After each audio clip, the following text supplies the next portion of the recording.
प्रिय छात्रों, स्वागत है आपका कॉन्सेप्ट एजुकेशन बाय एसएसपीएम में। आज मैं कक्षा 9 हिंदी ए के काव्य खंड से कवि रस खान के सवैये को लेकर प्रस्तुत हूँ। तो पहले मैं कवि रस खान का संक्षिप्त जीवन परिचय दूंगी, उसके बाद मैं सवैये को पढ़ूंगी, उसके अर्थ बताऊंगी तथा पाठ के प्रश्नों के उत्तर भी दूंगी। कवि रस खान का जन्म 1548 ईस्वी में हुआ था। इनका वास्तविक नाम सैयद इब्राहिम था। ये दिल्ली के आसपास के रहने वाले थे। वे कृष्ण की भक्ति से इतना प्रभावित हुए थे कि उन्होंने विट्ठल नाथ से दीक्षा ली थी तथा कृष्ण के भक्त बन गए थे और ब्रज में ही रहने लगे थे। सन 1628 ईस्वी के लगभग में उनकी मृत्यु हो गई थी। तो मैं पहला सवैया पढ़ती हूँ। मानुष हाँ तो वही रस खान, बसों ब्रज गोकुल गांव के ग्वारन। वे कहते हैं कि यदि मेरा अगला जन्म मनुष्य के रूप में हो तो मैं ब्रज भूमि में रहूं, वहीं का ग्वाला बनूं। जो पशु हाँ तो कहा बस मेरो, चरो नित नंद की धेनु मझारन। यदि मेरा जन्म किसी पशु के रूप में हो तो मैं नंद की गाय बनूं और उन्हीं की गायों के साथ में चरूं। वे कहते हैं पाहन हो तो वही गिरी को, जो कियो हरिचंद पुरंदर धारण।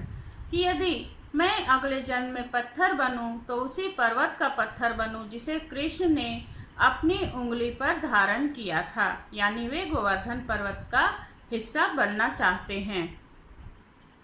वे कहते हैं जो खग हो तो बसेरो करो मिली, कालिंदी कूल कदम की डारन।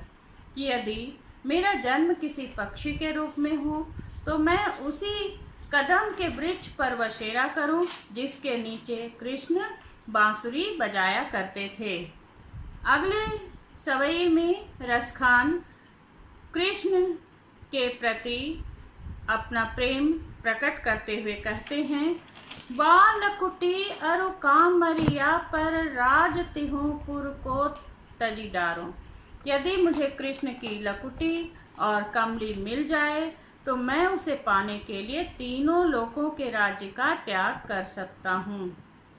आठों सिद्धि नवो निधि को सुख, नंद की धेनु चराई बिसारो। मैं आठों सिद्धि और नौ निधि के सुख को नंद की गाय को चराकर भूल जाऊंगा, यानी ये सारे सुख मुझे नंद की गाय को चराकर मिल जाएंगे। रस खान कबो इन आखिन से, ब्रज के बन बाग तडाग निहारो।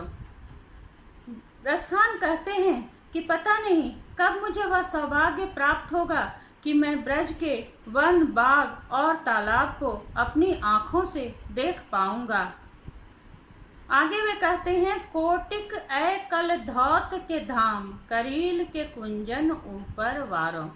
मैं करोड़ों स्वर्ण निर्मित महलों को, करील के कुंज को पाने के लिए सभी को न्यौछावर कर दूंगा, यानी मुझे वो करोड़ों स्वर्ण के महल नहीं चाहिए यदि मुझे वो करील का कुंज मिल जाए जहाँ पे कृष्ण रहते थे, अपनी लीलाएं किया करते थे। अगला सवैया है मोर पखा सिर ऊपर राखी हो, गुंज की माल करे पहरूंगी। यहाँ पर एक सखी दूसरी से कृष्ण का स्वांग करने के लिए कहती है।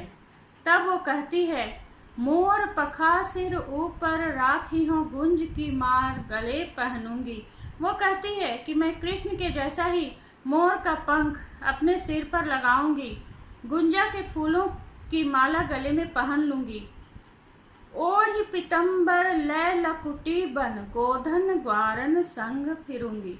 मैं कृष्ण के जैसा ही पितांबर ओढ़कर और लकुटी लेकर ग्वालों और गायों के संग घूमा करूंगी। भाव तो वो ही मेरो रस खानी, सो तेरे कहे सब स्वांग करूंगी।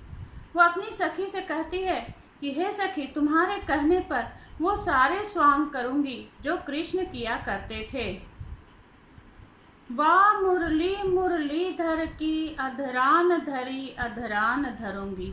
वो कहती है परंतु सखी, जो मुरली कृष्ण के होठों पर रखी हुई है उसे मैं कभी भी अपने होठों पर नहीं रखूंगी। इसके बाद का सवैया है, यहाँ पर गोपियां कहती हैं, काननी दय अंगुरी रही भोर, जब ही मुरली धुनी मंद बजाई हैं। वे कहती हैं कि जब कृष्ण मधुर स्वर में बांसुरी बजाएंगे तो हम गोपियां अपने कानों में उंगली डाल लेंगी, अर्थात हम गोपियां उस ध्वनि को नहीं सुनेंगी।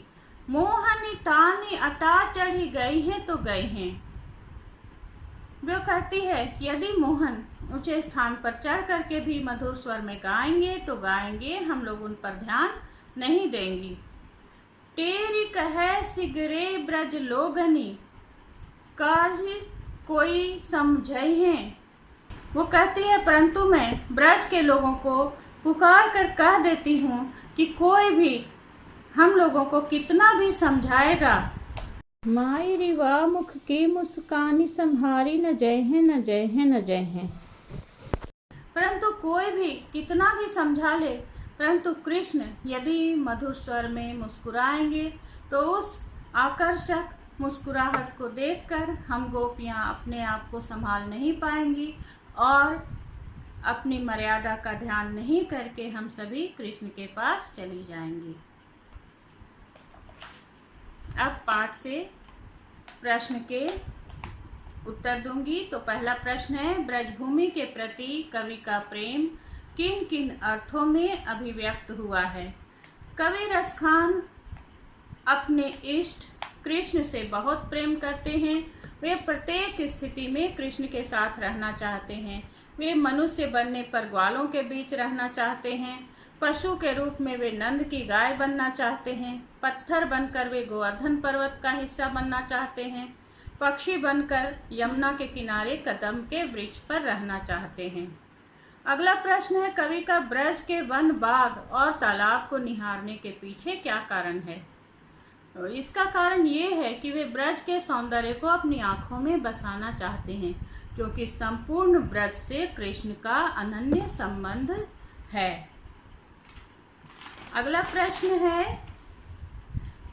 एक लकुटी और कामरिया पर कवि सब कुछ न्यौछावर करने के लिए क्यों तैयार हैं? जिसका उत्तर है, एक लकुटी और कामरिया पर कवि अपना सब कुछ न्यौछावर करने के लिए तैयार हैं, क्योंकि इनका संबंध कृष्ण से है। कृष्ण की लाठी और कम्बल लेकर ही वे गाय चराने जाया करते थे। इन सब में कवि को कृष्ण की झलक दिखाई देती है। अगला प्रश्न है, सखी ने गोपी से कृष्ण का कैसा रूप धारण करने के लिए कहा था? सखी ने गोपी से कहा था कि वह मोर के पंखों से बना हुआ मुकुट गले में पहने, गुंजा के फूलों की माला पहने, पीले वस्त्र आदि धारण करे तथा हाथ में लकुटी लेकर गाय चराने के लिए भी जाए।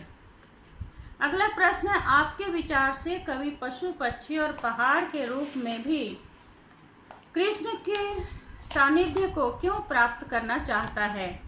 जिसका उत्तर है, कवि पशु, पक्षी और पहाड़ के रूप में भी श्री कृष्ण का सानिध्य पाना चाहते हैं, क्योंकि उस ब्रज भूमि की प्रत्येक वस्तु के साथ वो रहना चाहते हैं जिसका संबंध कृष्ण से है।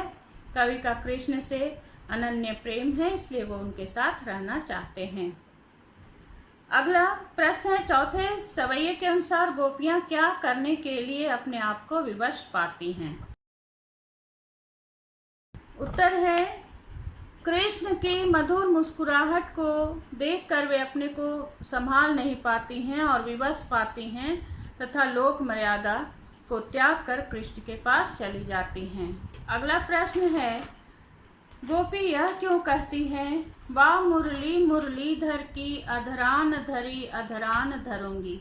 जिसका उत्तर है, गोपी सौतिया डाह के ऐसा करना चाहती हैं, क्योंकि वे उस मुरली से ईर्ष्या करते हैं जिसके कारण कृष्ण उनसे दूर चले गए हैं। धन्यवाद छात्रों, मेरा वीडियो देखने के लिए। अगर आपको पसंद आता है तो आप इसे लाइक करें और अपने मित्रों के बीच अधिक से अधिक शेयर करें तथा यदि आप मेरे चैनल पर नए हैं तो उसे सब्सक्राइब करना ना भूलें। धन्यवाद।